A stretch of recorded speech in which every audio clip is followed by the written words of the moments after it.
In today's video, I'm going to teach you how to schedule emails in Kit. Scheduling your broadcast is a great way to plan ahead, keep your messaging consistent, and avoid having to be at your computer at a specific time. I'll walk you through each step slowly so you can follow along inside your own account. First, open the email you want to schedule. In Kit, this will be under the Send section, then Broadcasts. Find the draft you've already created or the one you were working on earlier and open it. Make sure the content, subject line, and any links are already in place because you'll be reviewing everything before you schedule it. Once your email is open, move forward through the setup by clicking Continue. Keep clicking Continue until you arrive at the review screen.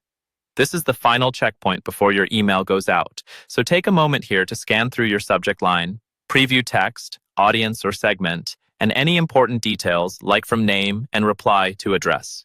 If anything looks off, you can still go back and adjust it. On the review screen, look for the section that says, "When would you like to send this?"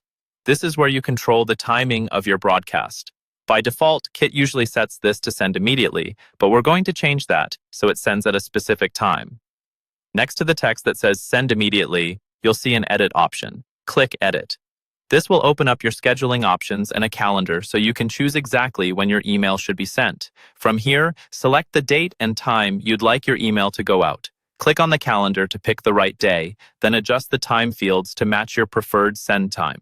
Be sure to double-check your time zone if that's shown on the screen, especially if you're scheduling for an audience in a different region. It's a good idea to choose a time when your subscribers are likely to be active, such as mid-morning or early afternoon on a weekday. Once you're happy with the date and time, confirm your choice. Then, click Schedule Broadcast. This tells Kit to queue your email and send it automatically at the time you selected. You should now see a confirmation that your broadcast is scheduled rather than sending immediately. And that's it. Your email is now fully scheduled in Kit, and you can move on to planning your next campaign without worrying about hitting send at the perfect moment.